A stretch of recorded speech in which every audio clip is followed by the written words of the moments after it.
Victimhood is over. Let's move on. It's played out. Stop all that lying.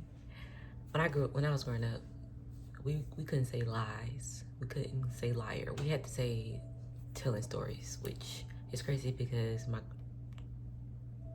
whole thing I'm doing now is like storytelling. I'm a liar. No, you've been lying to yourself. All right, so for today's video, I want to talk about how we disguise our truth by being content with where we are when really we just lying.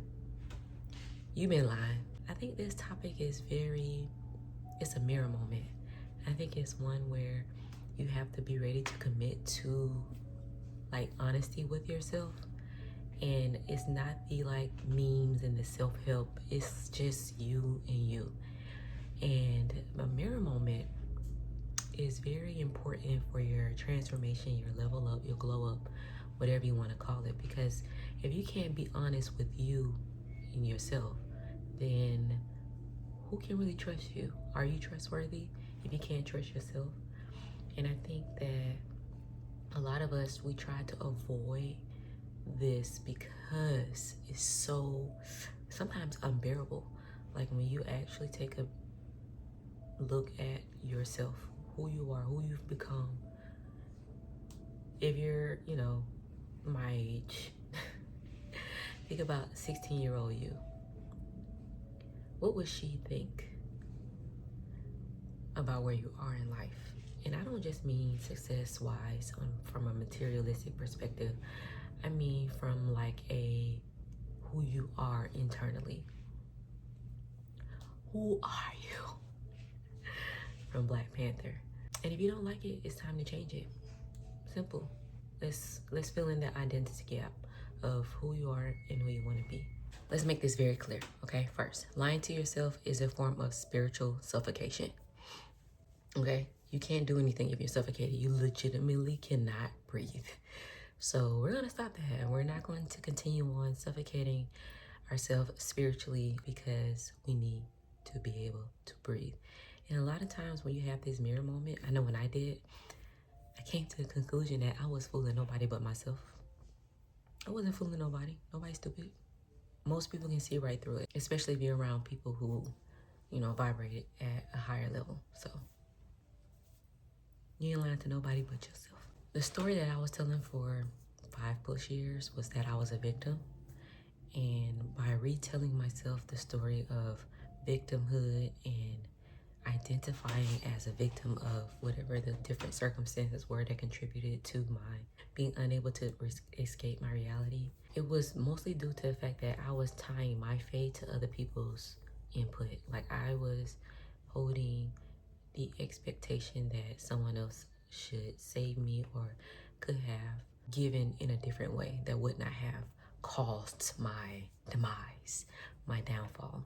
When in reality, you have to take responsibility for your life. It's no one else's. I know as like the first 18 years of your life, you are technically someone else's responsibility and you do what you need to do to survive. You don't talk back so you have a house to live in and clothes and shelter, and food and those things. You do your schoolwork because that's the expectation in order for you to get praised for a lot of us and loved.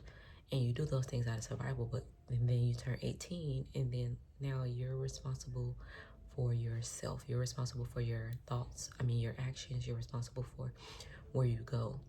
And you can kind of get away with 18 to, if you go to college, you can get away with still being kind of taken care of and told what to do during those years. But in true like fashion of becoming and being an adult, you are responsible for yourself. And you can't continue blaming everybody and everything for shit that you fucked up. You can't continue blaming everybody for things that you don't like about yourself, you don't like about your life. Change it. Who's stopping you but you? No one. So you gotta change that. And a lot of it stems from just having that victim mindset. Stop blaming everybody. When you point a finger, what they say, 3 pointing back at you, like, victimhood is over. Let's move on. It's played out.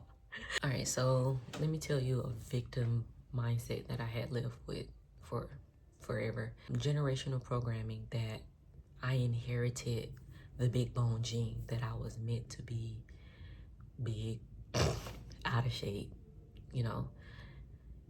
And to put icing on top of that, in the Black American community, being a thicker woman seems to be ideal. Not necessarily fat, but like having the shape, the butt, the hips.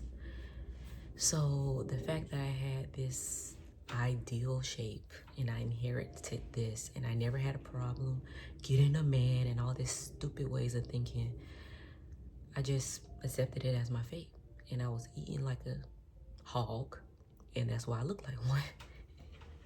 Look, I tell the truth. I'm not gonna sit here and lie. The truth is the truth. It's not body negativity, it's body reality. And the reality is my body was big, my knees was hurting. You couldn't see any structure in my face and my inflammation everywhere. Like, I'm not about to be lying to myself no more. When I made that commitment, that programming, like in regards to like size, as far as Black women go, that's something that I definitely want to challenge. Like, I have a huge goal. But if you think about it, that's the same kind of mindset that tells you don't take up too much space. Be quiet. You know, stay relatively small, not size-wise, but like who you are. Be invisible. Now, I'm not with the fat shaming. I think that's stupid. I'm with the healthy empowerment. And so when you appear to exude confidence, when you appear to love yourself and have this, you know, facade that other people probably can see through if they really know you, you tend to negate anything to protect yourself. For example, I knew every single diet I could go on. I knew all the exercises. I even know how to use the machines. I literally will watch workout videos. I wasn't doing anything about it because I was trying to protect this image. Protect what image? An image of me being in the worst shape I could possibly be. The image of me being okay with being a bigger girl. All that stupid. Who told me that? I think a lot of that I just assumed. And I kind of just allowed it to infiltrate my mind and my heart and my belief system. And I was being unkind to myself. And I was suffering. I was suffering. Stop suffering. You don't have to suffer. You can liberate yourself from exactly where you are. You don't have to suffer no more. My anti-vision was forming rapidly. Everything I didn't want all was happening at the same time. Terrifying. Absolutely terrifying. In order to make that change to choosing to fulfill myself, I had to start talking to myself unnaturally. I had to do things that I didn't feel like doing. Why? Because identity always leads. It's numero uno. And then the behavior always follows, okay? So it's not really rocket science. It's just putting in the effort to have a true mirror moment and then figuring out a way that works for you. For me, being brutally honest, roasting myself works. Maybe you need affirmations and soft self-talk. Whatever works for you. Once I started looking in the mirror as her, the opposite of my anti-vision, I was able to like truly signal on a molecular level that I am her. And I want that for you too. I want that for you too. I don't want us to suffer and be so damn desperate anymore. I don't like that. I don't like you suffering. You deserve your desires. Or you deserve to live that version of you that you can't stop scripting, you can't stop journaling about. Oh my God. So, as you can see, this was written October 23rd, 2023. 2 years and some months ago, I scripted I Will Grow My Own Brand. I scripted publishing both of my kids' books. I scripted some personal stuff, but I don't want to show you this. I only use this to script, and then I never use it again. Like I have other journals. What does it say? Good things start here. And I just found this yesterday because I was decluttering. Wow. I had the realization that the current me was like making my pen move 2.5 years ago, well, 2 years and some change ago. And that's because I was scripting from my future self. That's what you have to do. However, the longer you resist your evolution, the more painful the becoming becomes. And baby, I wrote this in 2023, 2024. I got my shit rocked. I had to start last year, 2025. I had to, because the becoming became painful. So you gotta decrease the gap between your ideal and the action. Like, collapse it. And you gotta think about your mind like a garden. You plant seeds, you water them, you honor them with sunlight, you give it good energy, you reap the benefits. It won't come overnight, but it'll be a slow accumulation of the effort and the inputs without focusing on the outcomes. I say all the same, when you face the truth, the brain cannot ignore it. It's you and you. It has to reorganize itself around the new reality that you're admitting to it. The sunlight then forces the change, and the truth forces the roots to reroute. This is exactly why the mirror moment feels painful and freeing at the same time. It's scary, and that's why a lot of people avoid it or don't do it fully, wholeheartedly. But just to be a reminder, it's not your identity that's collapsing, it's your identity recalibrating.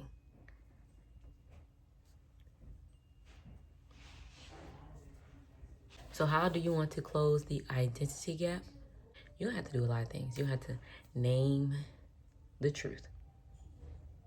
Stop lying. Stop lying to yourself. So name the truth you've been avoiding. Okay. Describe your anti-vision in vivid detail that makes you emotional.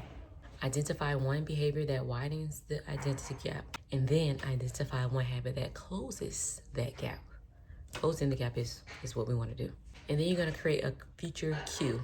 That can be a note, a journal entry, a visual, ritual, or phrase that's going to put you back into center. And then most importantly, you're going to track your progress.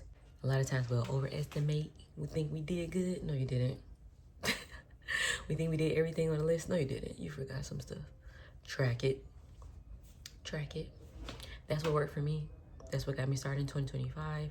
That's how I was able to commit to 100 days of walking no less than 10,000 steps. That was the beginning of my current 50-pound weight loss, and I'm still going. I'm 50% up on my fitness goals, but this is a lifestyle for me. I'm never stopping. I'm always going to track the truth. Whether I'm here, whether I'm there. The benefits are astronomical, and most importantly, I stopped lying to myself and built self-trust. So if you want to trust yourself again, I highly recommend getting something like my habit architecture system, 100 days, 1U, a journal, because good things start here. All right, I'm the Spivey J. That's it. That's all. Have a wonderful day. Peace. Girl, you're beautiful. I hope you know that. I hope you know that.